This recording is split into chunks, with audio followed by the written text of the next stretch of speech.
Evangelho segundo São Lucas, capítulo 22. O confronto com Satanás. Estava próximo a festa de Azimos, que se chama Páscoa. Os chefes dos sacerdotes e os doutores da lei procuravam maneira de acabar com Jesus, pois tinham medo do povo. Satanás entrou em Judas, chamado Iscariote, que era um dos 12. Então ele saiu e foi tratar com os chefes dos sacerdotes e com os oficiais da guarda do templo sobre a maneira de entregar Jesus. Eles ficaram alegres e combinaram dar-lhe dinheiro. Judas concordou e começou a procurar uma boa oportunidade para entregar Jesus, sem que o povo ficasse sabendo. A lembrança da libertação. Chegou o dia de Azimos, e em que matavam os cordeiros para a Páscoa. Jesus mandou Pedro e João, dizendo: Vão e preparem tudo para comermos a Páscoa. Eles perguntaram: Onde queres que a preparemos? Jesus respondeu: Quando vocês entrarem na cidade, um homem carregando um jarro de água virá ao encontro de vocês. Sigam a ele até a casa onde ele entrar, e digam ao dono da casa: O mestre manda dizer: Onde é a sala que eu e os meus discípulos vão comer a Páscoa? Então ele mostrará para vocês, no andar de cima, uma sala grande, arrumada com almofadas. Preparem tudo aí. Os discípulos foram e encontraram tudo como Jesus havia dito e prepararam a Páscoa, a instituição da Eucaristia. Quando chegou a hora, Jesus se pôs à mesa com os apóstolos e disse: Desejei muito comer com vocês esta ceia pascual, antes de sofrer, pois eu lhes digo, nunca mais a comerei, até que ela se realize no reino de Deus. Então Jesus pegou o cálice, agradeceu a Deus e disse: Tomem isto e repartam entre vocês, pois eu lhes digo que nunca mais beberei do fruto da videira, até que venha o reino de Deus. Jesus tomou o pão, agradeceu a Deus, o partiu e distribuiu a eles, dizendo: Isto é o meu corpo, que é dado por vocês. Façam isto em memória de mim. Depois da ceia, Jesus fez o mesmo com o cálice, dizendo: Este cálice é a nova aliança do meu sangue, que é derramado por vocês. Mas vejam, a mão do homem que me atraçoa, esta se servindo comigo nesta mesa. Sim, o Filho do Homem vai morrer, conforme Deus determinou, mas ai daquele homem que está traindo. Então os apóstolos começaram a perguntar uns aos outros qual deles iria fazer tal coisa. Autoridade a serviço. Entre eles houve também uma discussão sobre qual deles deveria ser considerado o maior. Jesus, porém, disse: Os reis das nações têm poder sobre elas, e os que sobre elas exercem autoridade são chamados benfeitores. Mas entre vocês não deverá ser assim. Pelo contrário, o maior entre vocês seja como o mais novo, e quem governa seja como aquele que serve. Afinal, quem é o maior? Aquele que está sentado à mesa ou aquele que está servindo? Não é aquele que está sentado à mesa?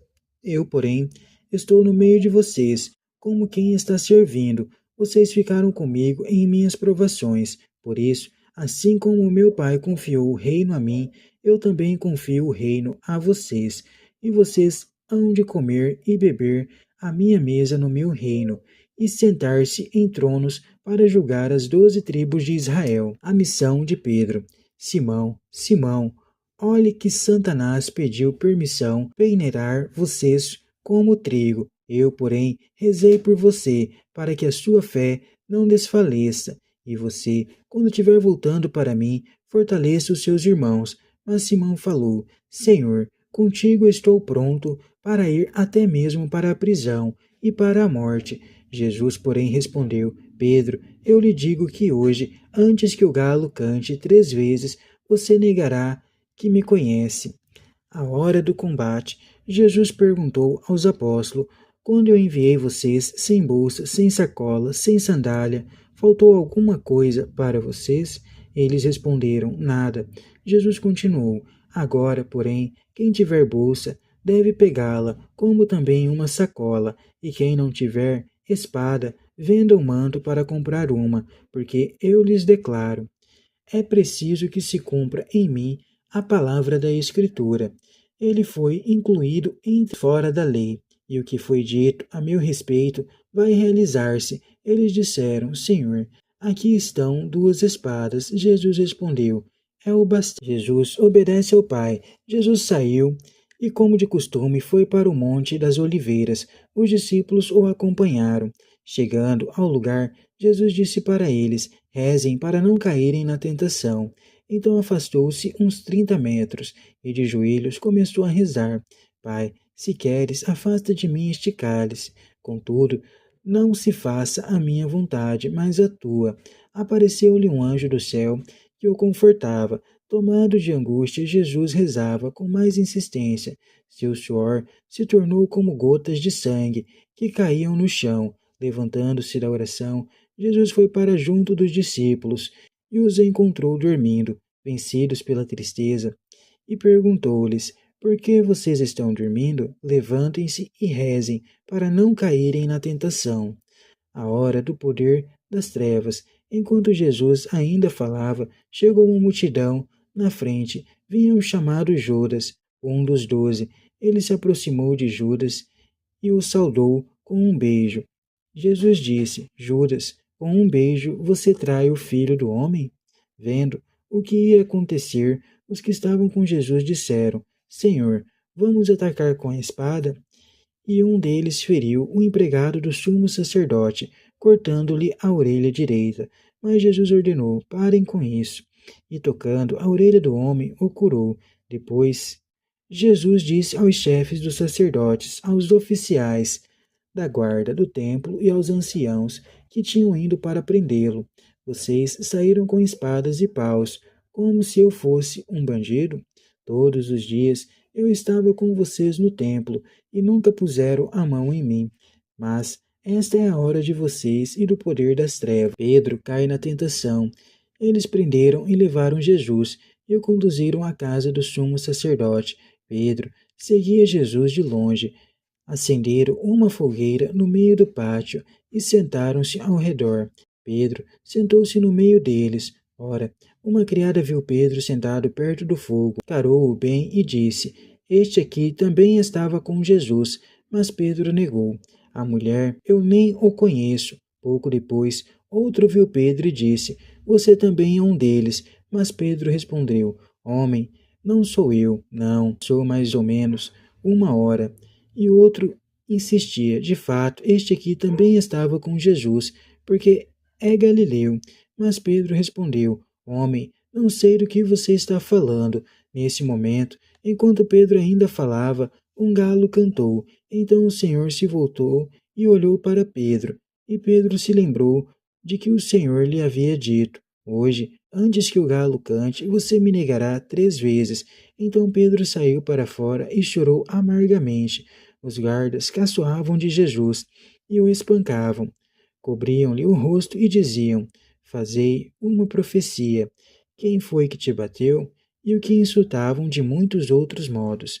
Quem é Jesus? Ao amanhecer, os anciãos do povo, os chefes dos sacerdotes e os doutores da lei se reuniram em conselho e levaram Jesus para o sinédrio e disseram: Se tu és o Messias, dizei-nos. Jesus respondeu: Se eu disser, vocês não acreditarão, e se eu lhes fizer perguntas, não me responderão. Mas, de agora em diante, o Filho do Homem estará sentado à direita do Deus Todo-Poderoso. Então todos perguntaram: Tu és, portanto, o Filho de Deus? Jesus respondeu: Vocês estão dizendo que eu sou. Eles disseram: Que necessidade temos ainda de testemunho? Nós mesmos o ouvimos de sua própria boca. Lucas diz que o diabo se afastou de Jesus para voltar no tempo oportuno. Esse tempo chegou. As autoridades e Judas tomaram-se instrumentos de Satanás para levar Jesus à morte. É a hora do grande confronto entre Jesus e o mal que domina os homens. A última Páscoa, celebrada por Jesus, indica o sentimento da sua morte, e ele se entrega totalmente, corpo e sangue, em favor dos homens. Trata-se de gosto supremo, de amor que liberta os homens de uma vida marcada pelo mal, do egoísmo. Só assim se constrói a nova aliança, que produz a sociedade funda no dom de si para o bem de. A Eucaristia torna-se um momento de catequese para a comunidade dos que seguem a Jesus. Nessa comunidade, a autoridade não significa poder sobre os irmãos, mas função de serviço. A exemplo de Jesus, é somente através do serviço fraterno que os seguidores de Jesus participam de sua autoridade como rei e juiz. Satanás tenta conquistar inclusive os discípulos de Jesus, e Pedro chegará a negar 3 vezes o Mestre. Somente a intercessão de Jesus faz com que ele não perca completamente a fé e assuma corajosamente a própria missão. A morte de Jesus inaugura o combate decisivo dentro da história, e os seguidores de Jesus devem estar preparados para enfrentá-lo. Na primeira missão, nada faltou aos discípulos. Agora, porém, é hora de luta, espada, e cada um deve prover o seu próprio sustento e enfrentar todas as forças que impedem concretização do reino. É o momento da grande tentação e da decisão definitiva. Diante das consequências de toda a sua vida e ação, Jesus deve escolher entre obedecer à vontade do Pai ou submeter-se ao poder das trevas. A oração é a única com Deus que ajuda o homem a manter-se consciente e fiel ao compromisso até o fim. Um dos discípulos se alia ao poder repressivo das autoridades e traz Jesus com um gesto de amizade. Um dos presentes tenta defender Jesus com a mesma arma dos opressores. Aquele que realiza o projeto de Deus, atrai o povo, é considerado pelos poderosos como bandido perigoso, mas eles não têm coragem de prender Jesus à luz do dia. Enquanto Jesus é preso e conduzido à presença das autoridades, Pedro não tem coragem de confessar que é discípulo de Jesus diante de pessoas simples e inofensivas.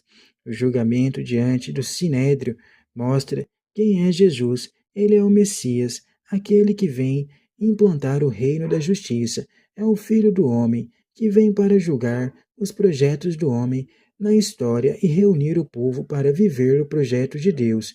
Mais ainda, Jesus é o Filho de Deus, que reúne os homens para formar a grande família em torno do Pai. As autoridades, porém, não aceitam Jesus nem a sua missão, porque aceitá-lo significaria ser julgado por ele.